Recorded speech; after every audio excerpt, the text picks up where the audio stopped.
Get ready to rock radio, music you want to hear. Well, let's bring the story up to date, because in the past 12 months, I think the Dan Reed Network is the gift that's been keeping on giving, really, because you've done a couple of tours in the UK, and you've been recording this new album. Did you write specifically for the album? Yes. Or did you have a residue of songs that you pressed into action? No, there was 13 songs on the record. 10 of them were written last year between March and October. So the 10 of them were written as all for this album. One song was written by a Swedish artist from an island called Gotland, a song called Reunite. And I kind of reworked it a little bit for DRN, changed some lyrics here or there, and some melody stuff, but primarily that's their song. And then a song called Heaven and Sharp Turn were written about 12 years ago, I guess now. Back when I was going through a very dark period in my life, the one that classic rock seemed to focus on. So those songs were written back then. They were both songs that the network heard and liked and said we should do something with them.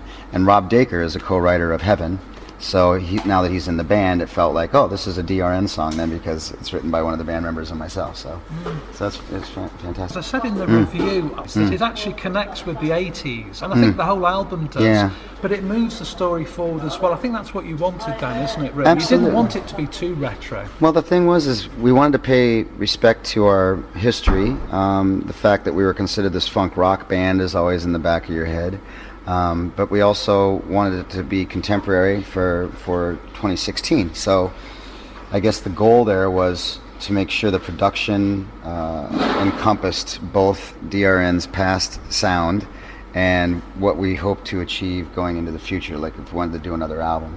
And so what we did is we didn't use a lot of effects. We used just dry amps, Brian plugging directly into them, and a lot of keyboards. We brought, especially in Sharp Turn, and just really, I think the theme, thematically, we tried to make sure that we focused on what we are as human beings now in our lives, as opposed to trying to relive the glory days and sing about, going out and partying or getting laid or whatever that stuff is that you sing about when you're 25, 24.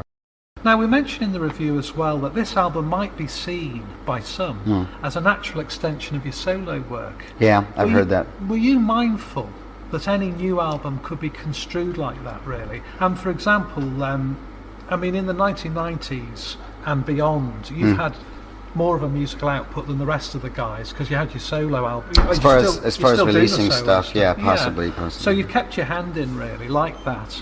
A greater output of albums.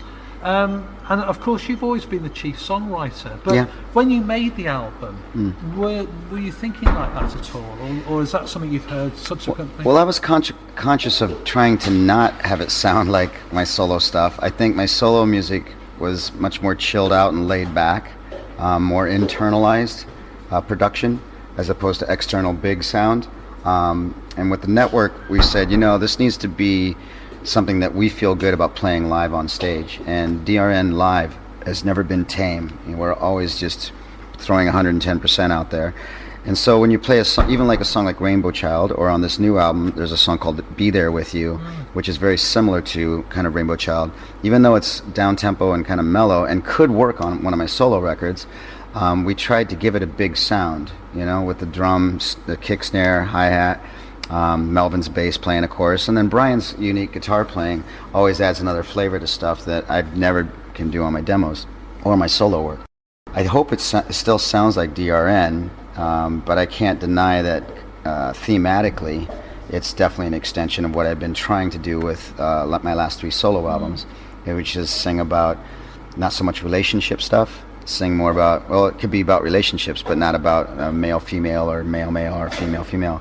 It's more about like human relationships and how we get along, not only with ourselves, but with the earth and with spirituality, how we consciously can learn to agree to disagree about politics or religion, to try to find balance in these different subject matters. So I think the whole album is kind of more focused on that, and that's something that DRN didn't do in the day. We'd have 1 or 2 songs, like Long Way to Go or Salt of Joy, mix it up. We had a few songs back in the day that touched on these things, and the rest of the stuff was all about relationships. It's the exact opposite now. We have 13 songs, and I'd say 12 of them are about finding balance in life, and one of them is about relationships. Well, that's growing up, isn't it? Really, I suppose it's a maturity. That's what you're sort of describing. And my goal was to see if can we rock and get funky and have a lot of power and sing about these more deeper subjects, but not have it be preachy. That was the question. Can we do that? And so far, the feedback has been great. Well, it'll get. I mean, we're ahead of the album release, so it's going to get better, isn't it? The feedback. The album's out early June. What next for Dan Reed? You've got a short promotional tour, haven't you? Early June. We're doing like 9 dates. I think we're playing Norway, Sweden, Germany, France, and then our last show is June 15th at the 100 Club in London, which is it's almost sold out. And then we won't be coming back to Europe this year. We're going to play in the States and possibly Central America and Mexico in October. And then early next year, we'll be coming back and do an extensive tour of Europe once everybody has the record and knows the songs, and that way they won't be sitting there hearing all this new music that they don't know, which is terrible. I mean, I saw a couple bands before where they came up with a new album and they play 4 or 5 new songs, and of course you want to hear the songs you know oftentimes. And it's kind of frustrating, It's a question I do ask artists that because sometimes you go to a gig and you do. From my point of view, I'd be disappointed if I went to a Dan Reed Network gig imminently, let's say, and I didn't hear at least half the album. But I appreciate there are constraints, aren't there, for artists to do that, really? Yeah, well, I mean, somebody asked just yesterday in London, are you going to play the whole album from front to top? And I said, of course not. I mean, how boring would that be? Just like, here's the whole new album. And I know some bands do that, but we really like celebrating. It's quite immediate though, Dan, isn't it? It's it doesn't take much to get into. Yeah, which is, I think, I like infectious music, and I don't know, the true test of it is if you get sick of it right away. The thing I liked about, for example, Spirit of the Radio from Rush, that first riff, it's addictive.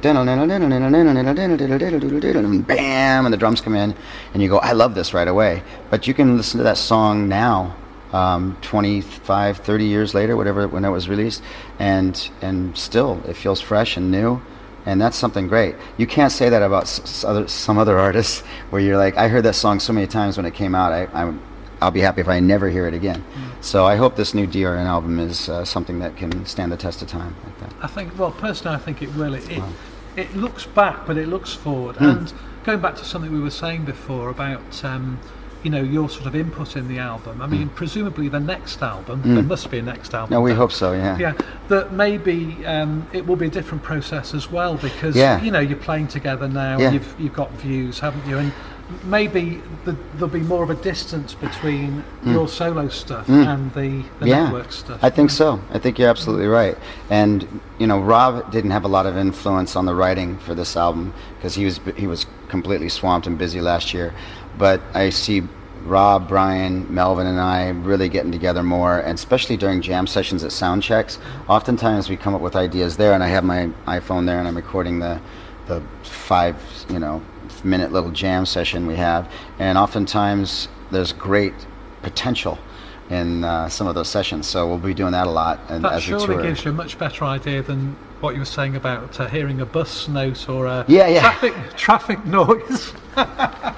For sure. Yeah. Look, Dan, thank you very much indeed. Dave, this is third time lucky, isn't it? And thanks a lot. We'll continue to follow your music, and I really do appreciate you taking time. And I appreciate you spreading the word about the new album. And best of luck with the album. I'm sure it's going to go down brilliantly. Thank you. Okay. This is radio for the internet age. Get ready to rock radio.